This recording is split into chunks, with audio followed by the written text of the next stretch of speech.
ভেনেজুয়েলায় সামরিক অভিযান পরিচালনার পর বিশ্ব রাজনীতির কেন্দ্রে এখন মার্কিন president Donald Trump. Colombia, Cuba ও মেক্সিকোর মতো দেশকে নতুন করে দিয়েছেন সতর্কবার্তা।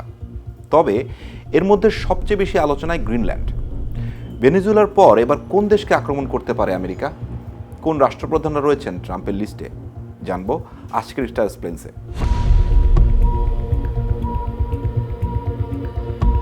দ্বিতীয় মেয়াদে ক্ষমতা নেওয়ার পর ডোনাল্ড ট্রাম্পের দাবি তিনি 8টি যুদ্ধ বন্ধ করেছেন। আর নতুন বছরের শুরুতে তিনি বলেছেন এই বছর তিনি শান্তি চান।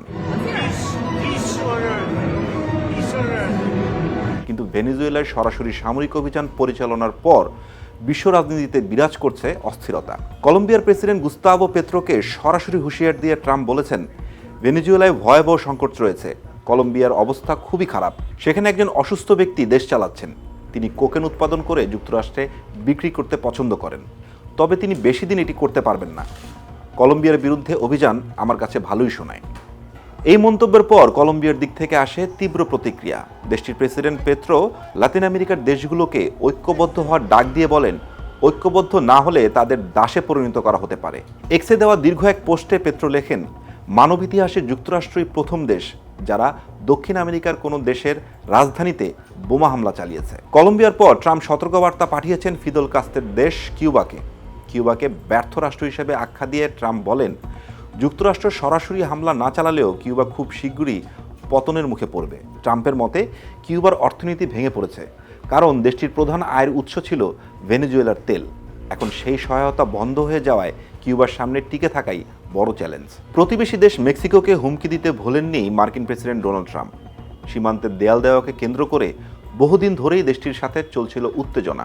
মেক্সিকোর প্রেসিডেন্ট ক্লদিয়া শেইনবামকে উদ্দেশ্য করে ট্রাম্প বলেন তিনি দেশ চালানোর জন্য যথেষ্ট দক্ষ নন এবং মেক্সিকোর মাদক চক্রগুলোর বিরুদ্ধে কঠোর পদক্ষেপ নিতে ভয় পাচ্ছেন। ভেনেজুয়েলায় হামলা চালানোর পর মেক্সিকোতেও মার্কিন হামলার আশঙ্কা উড়িয়ে দিচ্ছেন না অনেক বিশ্লেষকরা। তবে তার চেয়ে বেশি আলোচনা হচ্ছে গ্রিনল্যান্ডকে নিয়ে।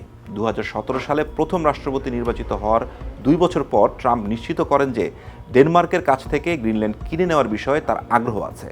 2019 সালের 19 আগস্ট ডয়চে ভেলের এক প্রতিবেদনে বলা হয় গ্রিনল্যান্ড কেনার আগ্রহ প্রকাশের বিষয়টি নিশ্চিত করার সময় ট্রাম্প বলেছিলেন গ্রিনল্যান্ড অঞ্চল কৌশলগতভাবে আকর্ষণীয়, তবে সেই সময় ডেনমার্কের তরফ থেকে বলা হয় তাদের অধীনে থাকা স্বায়ত্তশাসিত দ্বীপ গ্রিনল্যান্ডকে বিক্রি করা যাবে না। 2025 সালের জানুয়ারিতে দ্বিতীয়বারের মতো হোয়াইট হাউসে এসে ডোনাল্ড ট্রাম্প গ্রিনল্যান্ড ইস্যু আবারও সামনে আনেন। তার দাবি গ্রিনল্যান্ড যুক্তরাষ্ট্রের অংশ হলে যুক্তরাষ্ট্রের নিরাপত্তা স্বার্থ রক্ষা হবে, কারণ দ্বীপটির অবস্থান কৌশলগতভাবে গুরুত্বপূর্ণ এবং আধুনিক প্রযুক্তির জন্য প্রয়োজনীয় অনেক গুরুত্বপূর্ণ খনিজ সেখানে রয়েছে। এই মন্তব্যের পর ডেনমার্কের দিক থেকে আসে তীব্র প্রতিক্রিয়া। দেশটির প্রেসিডেন্ট মেটে ফ্রেডরিকসন ডোনাল্ড ট্রাম্পকে গ্রিনল্যান্ড দখল করার বিষয়ে হুমকি দেওয়া বন্ধ করতে বলেছেন।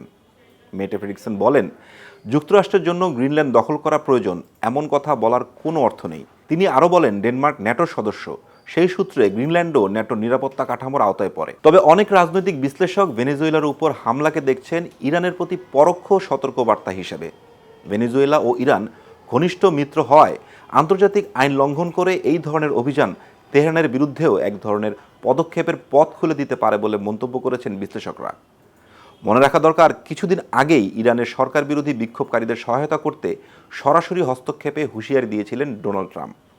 আর ভেনেজুয়েলার মার্কিন সামরিক অভিযানের তীব্র নিন্দা জানিয়ে দেশটির প্রতি পুনরায় নিজেদের অকুণ্ঠ সমর্থন কথা জানিয়েছেন তেহরান।